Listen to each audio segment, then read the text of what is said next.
Lucas Blakeley. I'm 20 years old. I'm a Formula 1 Esports driver, and recently I got to go to the Race of Champions and compete against Team Germany, which was against Sebastian Vettel and Mick Schumacher.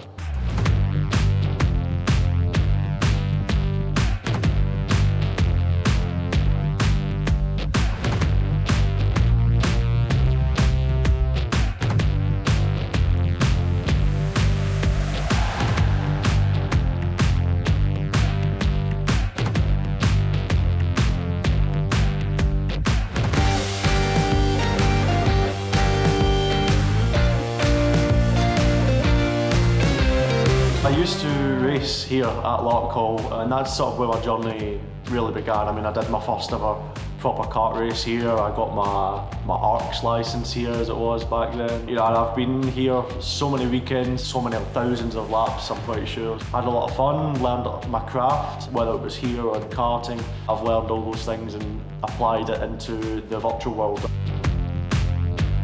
The great thing about karting here is, well, firstly, you get all the weather. So you get a whole variety of conditions. So, you know, in a real world sense, it gives you adaptability, but also with karting in general. It is the grassroots of motorsport for a reason, because it's so bare bones, you can learn all the fundamentals of, you know, being a driver. There's a reason most people start in karts. It's if they're really going basic, the lines, how to brake, how to, you know, corner entry, middle, exit, you know, all these, when you break it down to sort of the simple areas, that's really where you build up from. That's the platform that you set for yourself, the foundations. And karting's probably, I mean, it still is, and it always really will be the best place to apply that in a real world physical sense. People have this question where is it transferable between real life and sim racing? I don't know if it's really a question. I think it just absolutely is. Nothing will ever beat the real sensation of speed at the end of the day. I mean, that's what, even today, doing some laps in mixed conditions, which is, you know, it's not raining, thankfully, because otherwise, you know, my suit would be a mess. Perfect conditions for fun. I'd rather it be this sort of condition than be completely bone dry. Albeit you could go faster. Test more of your skill and how to progress lap by lap. Risk as well, you know, if you make a mistake, you're off. There's less forgiveness, but that's something I think a lot of people enjoy about whether it's karting or real racing. It's that risk reward, it's a thrill, and it's sort of addicting. The emotion, you're so charged, your heart rate's up. It's especially if you're really, you know, fighting for a win in the last lap, but that way, it's great fun. That risk is also what excites you and what, you know, makes it really special. On the brakes, here is Lucas Blakeley, the Scottish driver. Went to the Race of Champions at Peterhavsbad, where the Race of Champions was being held on snow and ice.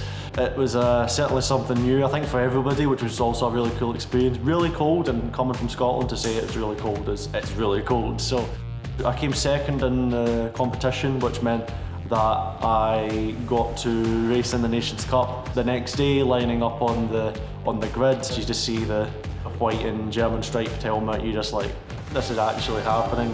You know, you're about to race Sebastian Vettel, and it felt like your whole life's leading up to that moment. All the experiences here at Larkhall, or whether it's on the sim, it's everything you've done in driving and racing in your life sort of led up to that moment.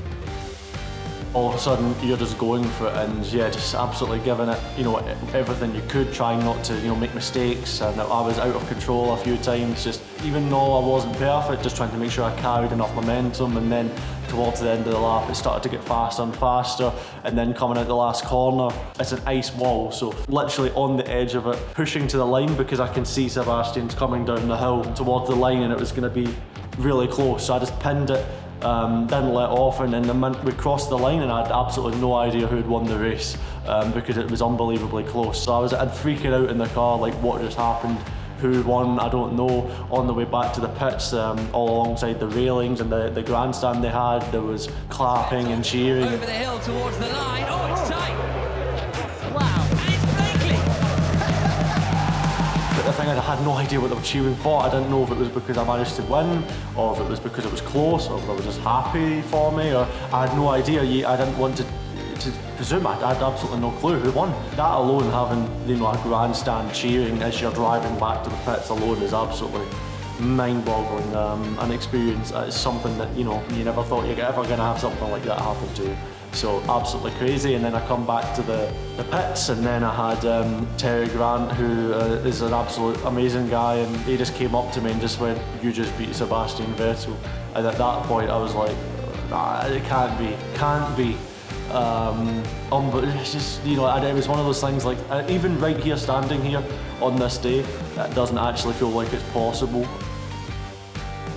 Oh, favourite part of Larkhall? Oh, I don't know, I've drove it for so many laps. It's always pretty fun at the end of the back straight, the fast right-hander, that's always quite fun. Turn one's really good. I mean, these are high-speed corners relative, so these are always quite fun. Even the heavy braking zones are quite fun because you've got overtaking opportunities. The last corner's always sort of iconic in my eyes as well. I mean, I can't pick one. I mean, I know I've drove this track for thousands of laps, so there's a lot of memories in each of these corners. Well, let's offer some inspiration and advice for people coming through Larkhall. Number one thing would be to enjoy your experience, you know, racing, hard competition, you know, all of these things are part of racing, but at the end of the day, enjoy it all, you know, don't get too caught up in whether it's a small detail or something like that. Enjoy racing, that's, you know, one of the main things, because it is a lot of fun.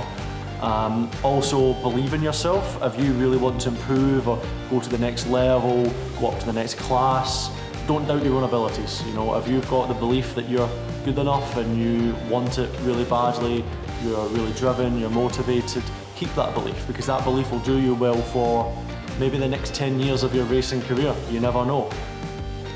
Equally, it's okay not to have 100% motivation all the time. It's natural. Even for myself, last year competing for the F1 Esports, the World Championship, it was very demanding mentally. Your motivation it's very hard to always feel, right, I've got to jump on and drive, or I've got to do this, or I've got to go there. That's natural, everybody has it. So don't feel like you need to be 100% unrealistically perfect. You know, you can chase for perfection, but don't beat yourself up.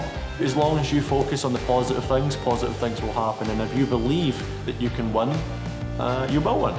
It will eventually happen, whether it's in your next race or whether it's in your, you know, in a month down the line. Just keep chasing the dream. That's something that my dad said to me when I was starting karting. You know, just keep chasing the dream.